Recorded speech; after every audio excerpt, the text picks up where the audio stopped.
I was just in San Diego, California for a bicycle tourism conference, which is getting more and more people to come to it, including people from the industry. We had a presenter from Europe who talked about why people go to Europe to do bicycling and don't come to the United States. And one of the things he talked about was destination marketing. And he said, you know, I've heard about your Pacific Coast Trail, about your Great Divide Trail, all these trails, but they're not necessarily bikeable. The Great Divide Trail does have a bike route. And I thought, wow, New Mexico could become a destination place for Europe for bicycling and for families. And especially if we partner with our department or with our state parks and having places for people to stay along the trail. So anyway, I have a local interest because I grew up on the Rio Grande Trail that exists already. I grew up in Albuquerque. I lived in Alameda. I grew up where if it ever flooded, my house would have been underwater. So I have a very good stake and a very strong stake in it because I'm born and raised here and have lived all along this Rio Grande area my entire life. So I'm extremely excited about this commission, and I'm trying to figure out where my expertise fits into the different work groups. So I have a question for the commission. I'm looking at tourism because that's where my personal interest is in for developing economic development and tourism, but as a user, do you want other users to be involved in other groups besides a user group? So that would be my question. Thank you very much for coming to Las Cruces. I appreciate it. Certainly, we welcome your participation in the user work group, and as I believe we had some discussion on at the last meeting, there is going to be some interaction with these various work groups, and at some point there might be even some combination. I think there was some discussion about that. So everything that we're doing right now is not cast in stone. We can also be flexible and go in whatever direction looks like makes the most sense. But in any event, we'd welcome your participation. Hello, excuse me, Mandy Kirchgessner again from Insight Science Center. I offer this comment simply as an observation from one meeting. So I heard several commissioners stating that they're eager to hear more from user groups, and perhaps recognizing that there are user groups that are not yet at the table.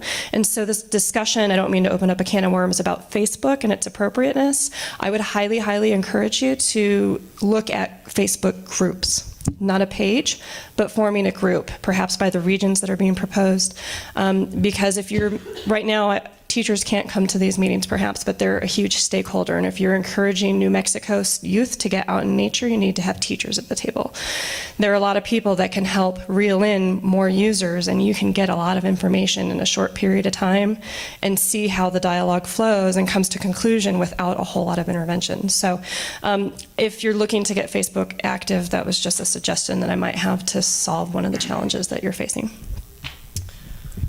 Thank you, Mandy, and I apologize for not introducing you when y'all were making the presentation. I did not have your name, and I'm not sure I could pronounce your last name accurately anyway. That's why I go by Mandy. Thank you.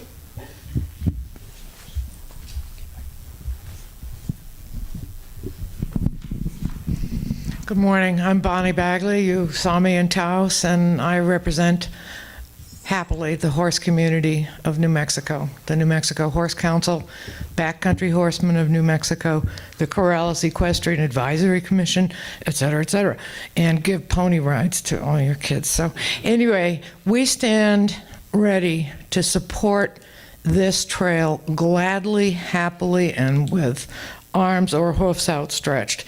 Backcountry Horsemen in particular, we have a chapter in southern New Mexico. We have a Socorro chapter. We have a Northwest, Pecos, Santa Fe chapter. And what we do is build trails, if necessary, pack equipment in. And I also wanted to point out that all over the state, we have very successful programs of user groups sharing the trail. We even have little triangular signs with a particular protocol for trail etiquette, for right-of-way. So there are many, many precedents Most recently, we've been working in the Zuni Mountains with bicycling groups and hiking groups and horse groups as well. So there are precedents. It's worked very successfully with multi-user trails. It's been a great way to go. And I really look forward to participating and contributing all I can. Thank you very much for all of your efforts. Great to be here. Thank you. Thank you, Commissioners. My name is Nathan Small. I'm a citizen here in Las Cruces. Really compliment you all on moving strongly ahead, but creating a very open atmosphere for dialogue. A couple of points to really just that I would love to echo. First, the destination marketing is one here in southern New Mexico particularly, but also in northern New Mexico, that is should be high on the commission members' minds. We have the Paleozoic Trackways National Monument and also the Organ Mountains Desert Peaks National Monument. In both, in a region, they come quite close, in fact, in some areas actually touching the IBWC portion of the Rio Grande. So we have ready-made draws for people coming in, avenues, as Mr. Bencomo mentioned, for getting local folks out into areas, and tying in the Rio Grande Trail with these destinations is very important and will only lead to more success for the region, for the trail. Radium Springs is another great example with Fort Selden Historical Monument. Leesburg State Park, of course, where the trail has already been designated, truly gems, and at times have brought hundreds of thousands of people to that small community. And of course, they have to travel past Las Cruces to get there. Couple of things not to forget. One is outreach to specifically, I know Mr. Mitchell, with the sportsman community. At different points, there are a lot of different active activities, including waterfowl hunting, of course, that goes on along the Rio Grande. That's important part of the region, important for folks. Having that dialogue, as you all are modeling here today, early, will, I think, avoid any potential conflicts down the road.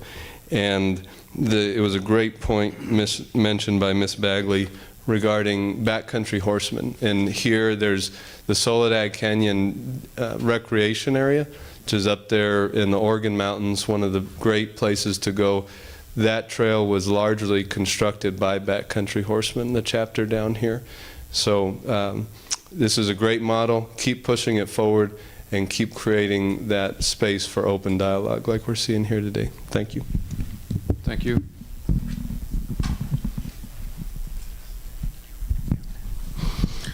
George Pearson. I'm interested in bicycling, and it's important that I think that the different user groups are represented, and that in particular the trail is usable for bicyclists along the entire route. That doesn't mean that it's going to be shared with everybody else at the same points. The point of alternate routes for the different aspects is very important, and so long as the different users have access along the entire route, that meets the goal of the trail. For example, when the Mesilla Park Trail was announced, it was like, well, that's a pedestrian-only trail. So having a bypass and connecting through, and starting from the southern end of the state also seems reasonable with the work that's already been done. The Texas portion has that paved path for about 8 miles. We should be able to connect in with that. I think that was an NPO project down there. NMDOT District 1 is part of the El Paso MPO, which covers the Sunland Park area also. So communication with them is probably important. In the Las Cruces area, we do have the La Llorona Trail, which is part of that loop trail that was mentioned. It starts at Calle del Norte off of Mesilla, which is, you're going to drive right past it when you go down to the Bosque Park today for your field trip, so you might even want to stop and look at the trailhead there. It goes, I think it's about 6 miles, goes north. There's a new paved piece that was just done. It hasn't been accepted finally, but it is built from the end from about Picacho to where the Outfall Channel Trail, which leads up, and that was a TAP project, which is federal funded. So that's something that you can very easily weave into the trail system, just like the trail system up near Albuquerque. Thank you. Thank you.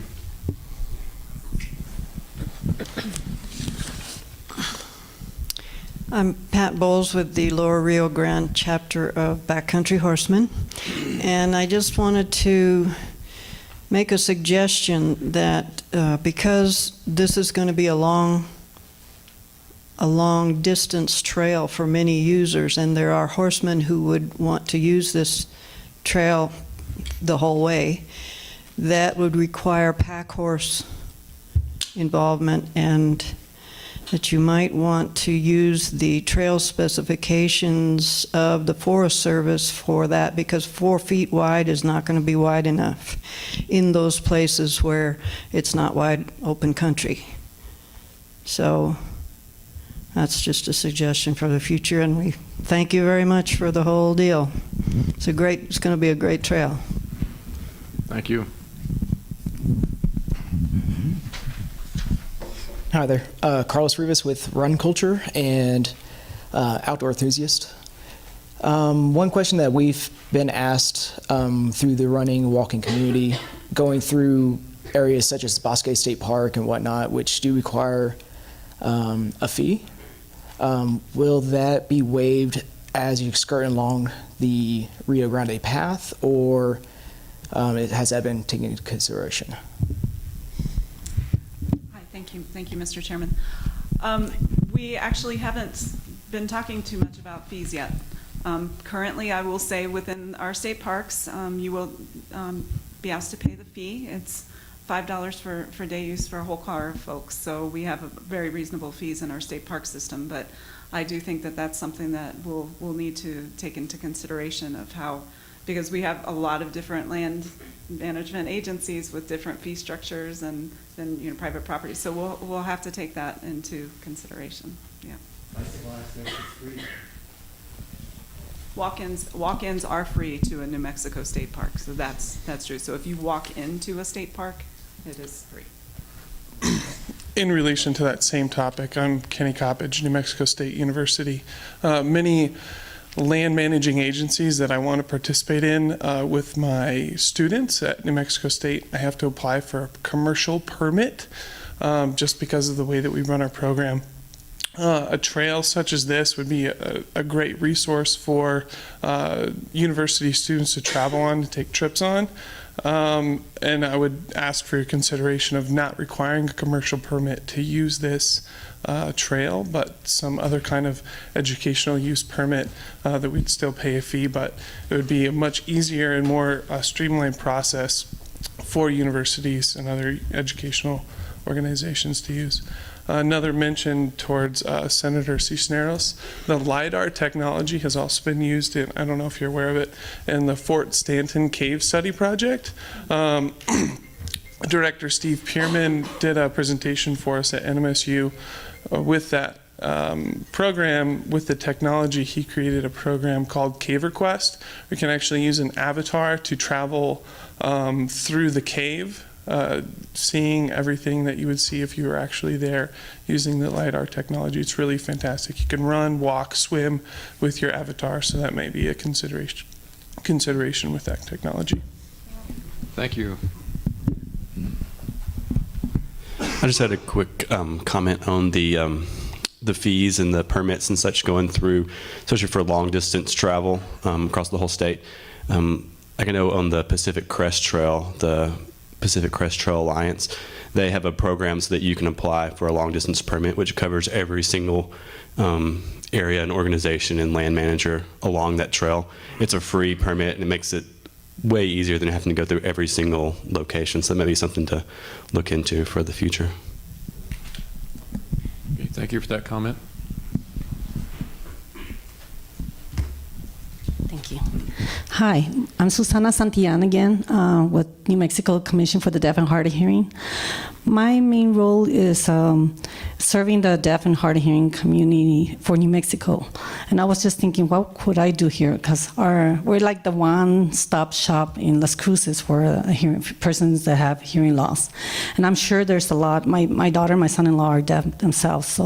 And there's several individuals that have hearing loss that would love to go to this trail and wondering, how can I help? And we do provide a lot of information and referral to our community. There's deaf clubs, there's different resources that we provide. So any information that I can get, I can give it to our community, the hearing loss. And mainly I came to outreach, but this is something great. I just got this email yesterday or 2 days ago, so that's when I signed up. But keep in mind, the deaf and hard of hearing community, other people with disabilities that I'm sure would love to go through this trail. How can they have accessibility? And if there's anything I can help with regarding sign language interpreters or technology, let me know, and I'll work with y'all. Thank you. Thank you.